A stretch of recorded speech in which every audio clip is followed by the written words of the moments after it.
Bonjour Laurent Jacobelli. Bonjour. Léon XIV, premier pape américain de l'histoire, donc, et ses premiers mots, ses premiers pas, ses premiers mots pour évoquer la paix. Hier soir, qu'est-ce qui vous a frappé dans ce qu'a pu dire le pape hier soir? Eh ben justement, vous venez de le dire, c'est que dès la première ou la deuxième phrase, je crois, il a prononcé le mot paix. Et venant du pape, qui est un chef d'État, le Vatican, qui a probablement le réseau diplomatique à travers le monde le plus fourni, qui parle à 1,4 milliard de chrétiens et au-delà, le fait qu'il engage son, j'allais dire, mandat de pape sur la route de la paix est une bonne chose quand on voit les conflits qui traversent le monde et que ce monde ne sait plus du tout où il va dans certains coins. C'est plutôt apaisant et puis je pense que beaucoup de chrétiens sont soulagés d'avoir à nouveau un pape.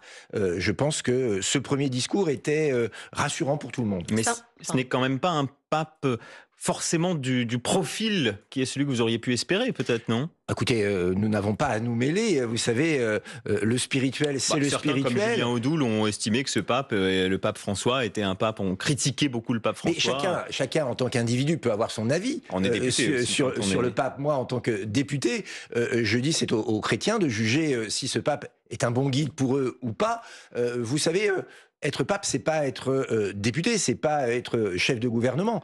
Être pape, c'est prôner la charité chrétienne. Et parfois, effectivement, il y a des différences entre ce que voudrait le politique et ce qu'énonce le pape. C'est occasion de débat, mais une fois encore, j'estime que, en tant qu'élu de la nation, je n'ai pas à émettre un jugement ou une critique sur un guide spirituel. Mais vous le dites aussi, c'est une voix qui porte sur le plan diplomatique, et c'est un pape qui se montre assez critique sur ce qu'il appelle la rhétorique anti-immigration de Donald Trump, qui a critiqué J.D. Vance sur les réseaux sociaux assez clairement. Avant d'être pape. Avant d'être pape, absolument. Mais c'est pas rien quand même. C'est un choix politique selon vous?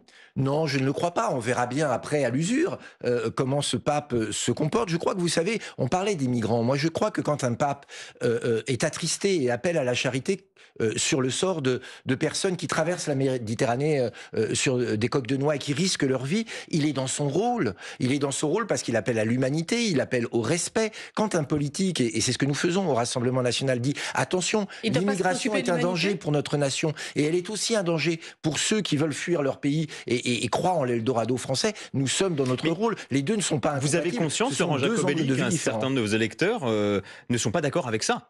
Mais une fois encore, nos électeurs estiment que le pape fait de la politique. Mais alors c'est la limite. Peut-être que parfois, il faut le dire, le pape François, lorsqu'il critique l'action de gouvernement et lorsqu'il va au-delà de l'émission de presse, je crois qu'il a critiqué le gouvernement américain ou les intentions sur la politique migratoire. Peut-être est-il un tout petit peu au-delà de sa mission, mais une fois encore, il a la liberté d'expression. On va être très clair.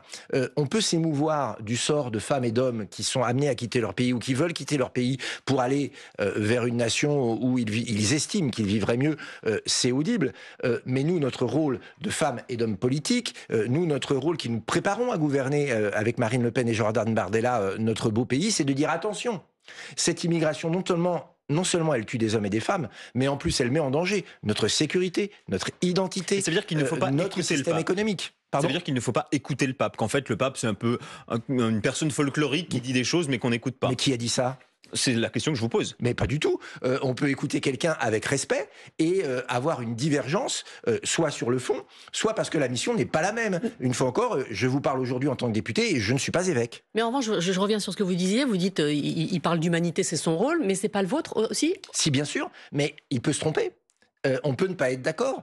Lui, il voit les choses... Non, mais quand vous parlez d'humanité et de migrants qui sont en péril... Mais je vais vous dire quelque chose. Il ne se trompe pas, c'est une réalité. Quand j'allume ma télévision, comme des millions de personnes, et que je vois qu'il y a eu, par exemple, un drame en Méditerranée et qu'un bateau où il y avait des migrants qui tentaient leur chance a coulé. Quand je sais qu'il y a des milliers de morts chaque année sur cette Méditerranée, je l'estime, en tout cas je l'espère comme vous, profondément attristé. C'est un être humain qui voit des êtres humains dans la misère. En revanche... Mais vous vous demandez pourquoi ils sont venus ? Moi, le message que j'ai envie de leur dire, c'est ne venez pas.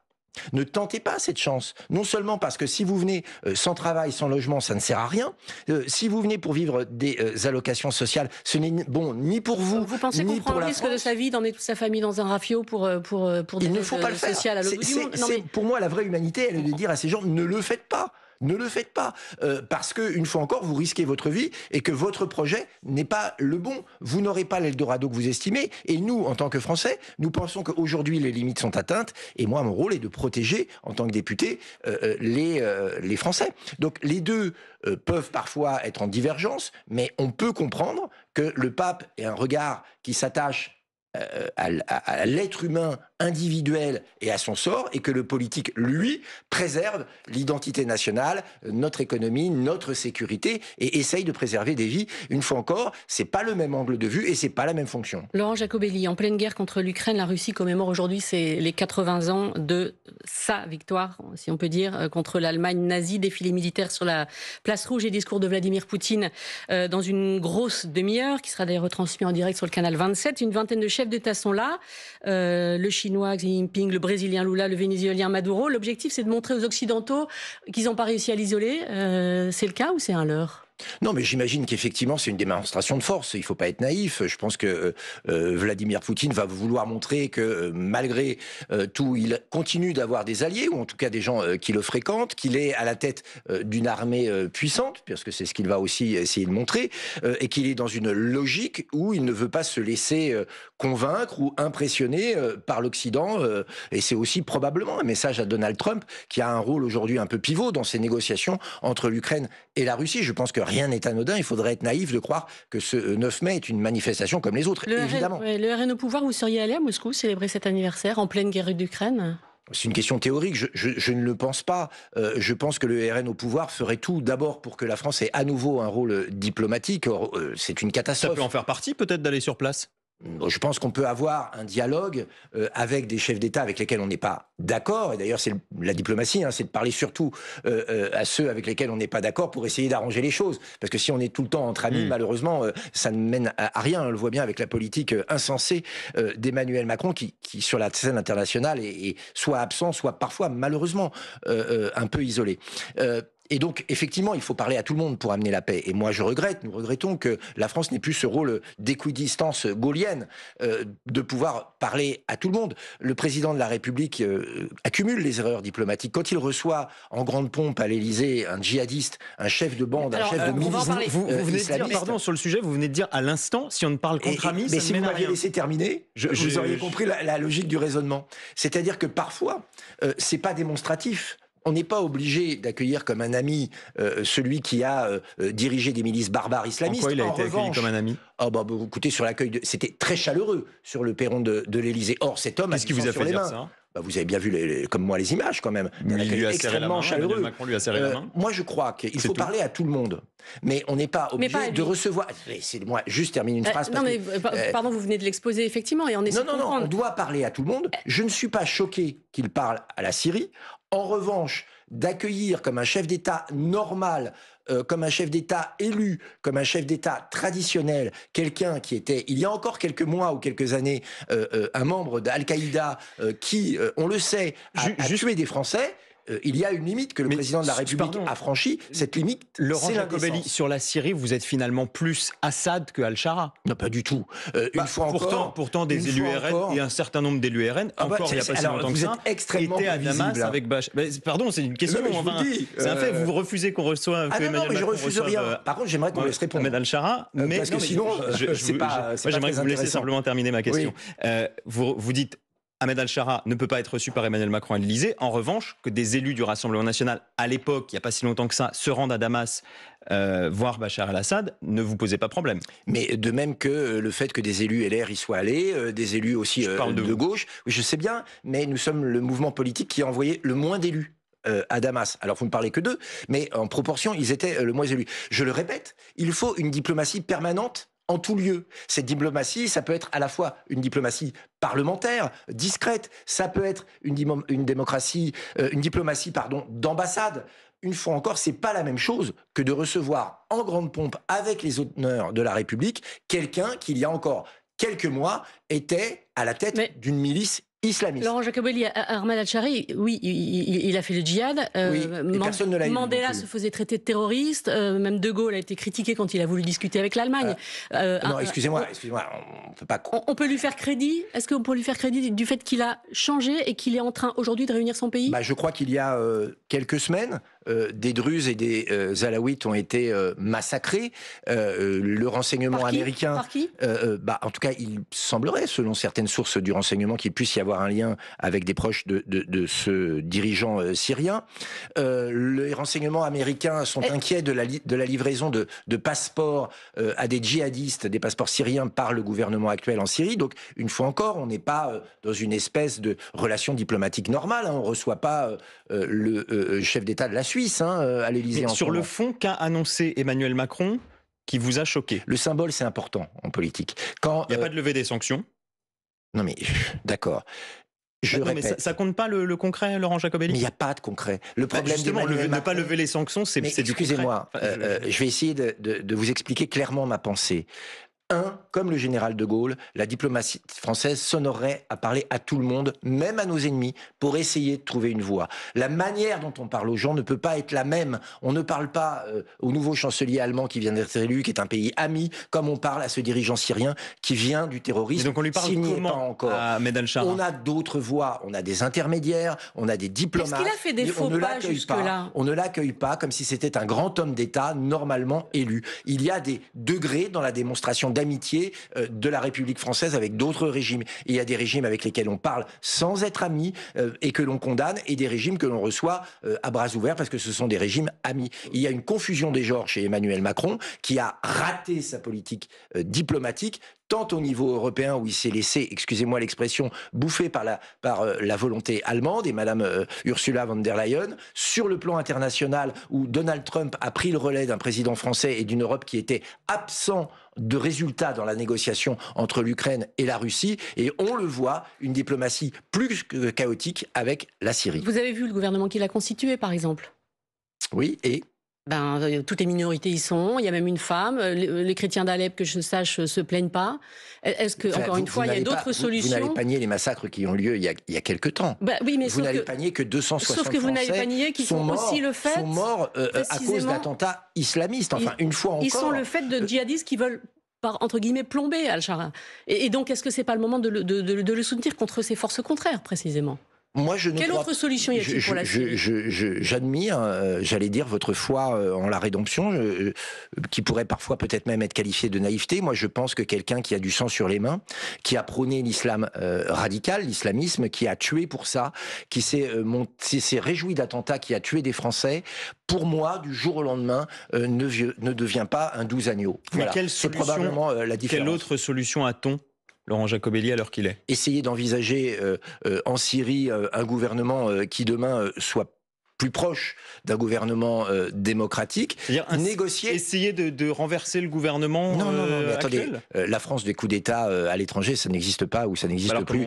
Mais je vous le dis, on peut faire une diplomatie qui n'est pas une diplomatie affichée, qui n'est pas une diplomatie de communication et de caméra, qui est une diplomatie plus discrète pour faire en sorte effectivement que des vies humaines soient préservées et que l'arrivée d'un gouvernement légitime en Syrie puisse être organisée. Un dernier mot sur le sujet, Laurent Jacobelli. Là, il rend les choses difficiles. Excusez-moi, en adoubant l'autoproclamé président syrien, le président de la République joue un rôle sur l'avenir de la Syrie qui n'est peut-être pas un rôle bénéfique. Vous voyez que la Russie, que la Chine investissent déjà massivement en Syrie. La France a intérêt à ce que la Syrie devienne un pays sous tutelle, ou en tout cas très proche de la Russie, de la Chine. Bien sûr de l'Iran aussi. Et de l'Iran aussi. Mais bien sûr que non. L'intérêt de la France, l'intérêt de l'Europe, et j'allais dire l'intérêt du monde, est que la Syrie soit demain un pays avec lequel on puisse normalement parler, normalement commercer. Est-ce que c'est avec ce dirigeant-là qu'on pourra y arriver? Excusez-moi de dire qu'il y a un doute. Vous restez avec nous, Laurent Jacobelli. On se retrouve juste après votre fil info. 8h47, Marine Klett. Une vingtaine de dirigeants étrangers arrivent en ce moment à Moscou pour assister au défilé militaire qui célèbre les 80 ans de la victoire sur l'Allemagne nazie. Le Premier ministre slovaque est le seul dirigeant de l'Union européenne présent. Un nouvel appel entre Donald Trump et Volodymyr Zelensky hier. Le président américain a appelé à un cessez-le-feu inconditionnel de 30 jours. L'Ukraine s'est dite prête à tous les formats de négociation pour la paix. Le nouveau pape, Robert Francis Prévost, a choisi de régner sous le nom de Léon XIV, un choix voix qui laisse entendre un pontificat social, puisque Léon XIII, dernier souverain pontife à porter ce nom, est connu pour avoir été le pape des pauvres et des ouvriers. C'est en tout cas ce qu'a rappelé le Premier ministre François Bayrou hier soir après l'élection. Aux affaires étrangères, Jean-Noël Barrot attend plus de dialogue et plus de justice. Emmanuel Macron enfin plaide pour que le nouveau pontificat soit porteur de paix et d'espérance. Pas de cantine ni d'accueil périscolaire dans plusieurs écoles primaires et maternelles aujourd'hui. Les villes précisent les modalités sur leurs réseaux sociaux. Des perturbations dues à un mouvement de grève nationale. Et puis en cyclisme, c'est aujourd'hui le départ du Giro. Le Tour d'Italie masculin, le Slovène Tadej Pogačar ne sera pas sur les routes, contrairement au Français Romain Bardet qui dispute son 4e et dernier Giro. France Info. Le 8-30 France Info, Bérangère Bonte, Adrien Beck.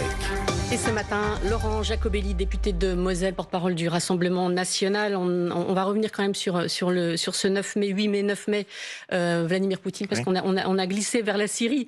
On évoquait cette façon peut-être de réécrire un peu l'histoire avec ces commémorations aujourd'hui. Il y a quand même une trêve de 72 heures qui a été décrétée, qui n'est pas respectée. Unilatérale, il faut le dire. Voilà. Décrétée par Poutine seul. Donald Trump lui-même donne des signes de lassitude. Qui a la clé pour contraindre Poutine à accepter le cessez-le-feu ? Si quelqu'un avait la clé, je crois, pour ramener le président Poutine à plus de sagesse, j'espère qu'il se serait déclaré depuis longtemps.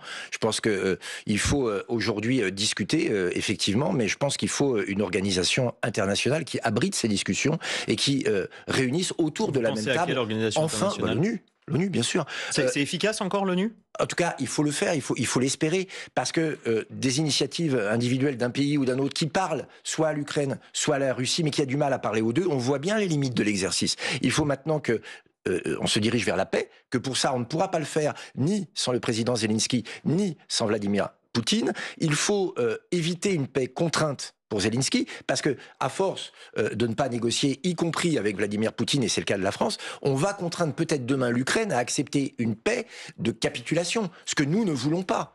En tant que souverainistes, nous voulons que l'Ukraine retrouve sa liberté, son autonomie, sa démocratie et ses frontières. Mais il faut, au bout d'un moment, qu'il y ait une négociation entre les deux. Et je ne fais que dire ce qu'a dit Vladimir Zelensky il y a quelques heures. Il est prêt à négocier aujourd'hui. Et donc, il faut entendre cet appel et organiser cette négociation dans un cadre international. En cas de refus de la Russie de négocier, est-ce qu'il faut encore alourdir les sanctions contre la Russie ? On peut envisager des sanctions, mais des sanctions utiles. Pas des sanctions symboliques. On a vu que les sanctions économiques, certaines sur des technologies ou l'agriculture qui avaient été imposées à la Russie, non seulement ne l'empêchaient pas de continuer ses exactions en Ukraine, mais en plus nuisaient à l'économie des pays européens et notamment de la France. Non plus considérable. Sur les avoirs d'oligarques russes, il faut évidemment des sanctions qui existent. Ils sont gelés. Est-ce qu'il faut les saisir ?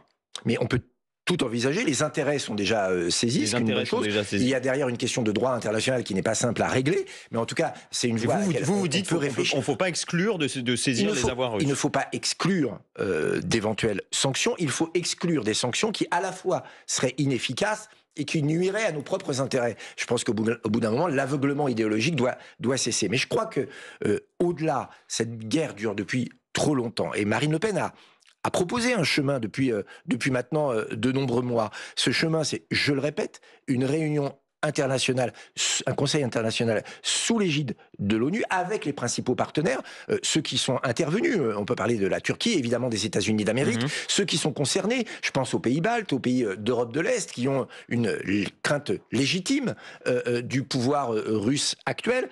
Bien sûr, les deux principaux intéressés, l'Ukraine et la Russie, et trouver un chemin négocié par les deux parties vers la paix. Ne pas vouloir, moi, vous savez, j'ai été très choqué par les propos du ministre des Affaires étrangères, M. Barrot, qui disait qu'il refuserait de prendre en ligne son homologue russe. C'est malheureusement pas comme ça qu'on avance vers la paix. Donc, je suis en train de vous dire, il ne faut pas recevoir ce ministre en grande pompe à l'Élysée. En revanche, il faut continuer d'avoir des rapports, des dialogues. mais comment va-t-on vers la paix? Pourquoi aujourd'hui? Vous pensez que Donald Trump, quand il parle à Vladimir Poutine, il lui dit pas ça? Je vais être franc avec vous, j'ai du mal à suivre la logique des négociations du président Trump. Il y en a probablement une, je l'espère en tout cas, mais elle n'est pas lisible de l'extérieur. Donc je vais avoir du mal à vous répondre. Laurent Jacobelli, Arcelor, et là on est dans votre circonscription, oui. 194 postes supprimés à Florange, 636 en tout en France. Vous parlez avec la direction? Écoutez, oui, mais au-delà de ça, ce drame... Non mais vous leur dites quoi? Tout simplement, vous avez été accompagné, aidé, notamment par l'État. Il y a eu des subventions, plusieurs centaines de millions de la part de l'État. Ces subventions... Par la région ? Elle vous oblige notamment à avoir un regard sur l'emploi. Vous savez, la région Grand Est, dans laquelle je suis aussi élu, a donné récemment une subvention de 1,6 million à ArcelorMittal. Très bien. Parce qu'il y a des évolutions à accompagner, notamment sur l'écologie, sur le nombre de respect d'un certain nombre de normes. Moi, quand j'ai demandé qu'il y ait une clause qui dise on vous donne 1,6 million, mais vous vous engagez à ne pas supprimer ou délocaliser un seul poste. Que m'a répondu le président de région? Vous êtes populiste. Voilà, on ne peut pas faire ça. Et aujourd'hui, malheureusement, on en paye le prix. C'est-à-dire qu'on a une entreprise dont, je le rappelle, au niveau mondial, les bénéfices sont florissants et en augmentation en 2024, 1,4 milliard de dollars, qui, pour des raisons de maximisation des profits, va mettre un certain nombre de sidérurgistes sur la touche. Ce n'est plus acceptable. Aujourd'hui, une fois encore, l'argent public français ne peut pas servir à licencier des travailleurs français. Qu'est-ce que vous faites, vous, au RN, vous, Laurent Jacobelli, élu de la région, et qu'est-ce que vous dites à la direction d'Arcelor? Nous disons à la direction d'Arcelor que d'abord, vous savez, moi je suis dans la circonscription d'Hayange, de Gandrange, de Florange, qui ont déjà vécu très lourdement la fin de la sidérurgie sur un bassin où c'était l'essentiel de l'emploi, et j'allais dire où même au-delà de ça, c'était patrimonial et culturel. Et moi je leur dis, vous avez un devoir, vous avez bénéficié des infrastructures de l'État, vous avez bénéficié de l'aide de l'État. Il y a une contrepartie, c'est l'emploi. Surtout qu'aujourd'hui, dans les chiffres, rien n'explique que vous licenciez des gens ou que vous délocalisiez des emplois, car ce sera le cas pour un certain nombre d'emplois en Inde ou en Pologne. Nationaliser ou à minima prendre le contrôle, comme l'évoquent certains, qu'est-ce que vous en dites? Au bout du bout, on peut y réfléchir. Mais nationaliser? Mais il faut encore, si demain ArcelorMittal continue dans cette politique, la logique ce sera quoi pour gagner plus d'argent? C'est de fermer les usines en France, parce qu'on produit l'acier beaucoup moins cher en Inde, au Brésil ou en Chine. Donc nous, on doit stopper cette hémorragie. Une fois encore, on a les moyens de le faire. Et là, c'est une politique nationale que nous proposons, une politique de souveraineté industrielle. D'abord, premièrement, dire que l'acier français doit être utilisé en priorité. Deuxièmement, arrêter avec les normes abusives qui, bien sûr, contraignent l'acier. On l'a bien vu avec un certain nombre de normes de décarbonation, mais qui aussi contraignent notre industrie automobile, où on nous annonce une baisse de la production et une perte d'emploi. Or, l'automobile consomme de l'acier, et donc vous avez un effet domino. Et puis dire, quand l'acier est produit au bout du monde, sans respecter les normes écologiques, sans respecter les normes sociales, eh bien pour avoir une concurrence loyale, on le taxe à l'entrée. Vous dites à la fois il y a trop de normes de décarbonation et autres, et puis on a la concurrence de... Absolument. Aujourd'hui, pour être très honnête... Donc il faut garder ces normes de décarbonation. Soit on ne les garde pas et on se met en concurrence frontale avec les Chinois, soit on les garde, mais on impose aux autres, lorsqu'ils importent de l'acier en France, de respecter. Vous savez... quand vous êtes sidérurgiste aujourd'hui, que vous faites votre boulot qui est dur quand même, mais qui est un boulot aussi où les gens se donnent beaucoup, parce que la sidérurgie, je le rappelle, dans notre territoire, en Moselle et particulièrement à Florange, à Hayange, c'est consubstantiel à la vie quotidienne.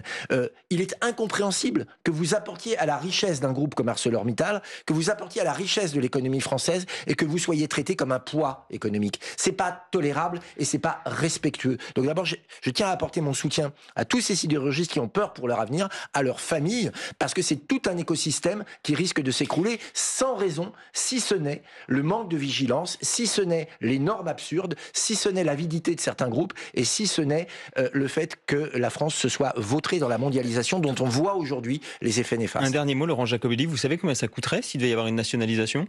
Je vous le dis, c'est la solution à prendre à la fin. Mais il faut quand même l'évaluer le coût possible. Quand tout le reste a échoué, une fois encore, il y a des moments où c'est la souveraineté française qui est en jeu, il faut savoir prendre des solutions. Parce que si on laisse la sidérurgie à l'Inde, à la Chine et au Brésil et qu'on renonce, qu'on raye d'un trait de plume notre sidérurgie, ça veut dire que demain, il y aura un impact sur notre industrie d'armement, sur notre industrie automobile et donc sur notre souveraineté. Vous savez, le vrai coût aujourd'hui, c'est celui des normes et de l'abandon de notre sidérurgie. Merci à vous, Laurent Jacobelli, député Rassemblement National de la Moselle, porte-parole du RN, d'avoir été avec nous ce matin. Merci. Bérengère Bonte, vous restez sur France Info dans 5 minutes. Les informés arrivent sur notre antenne.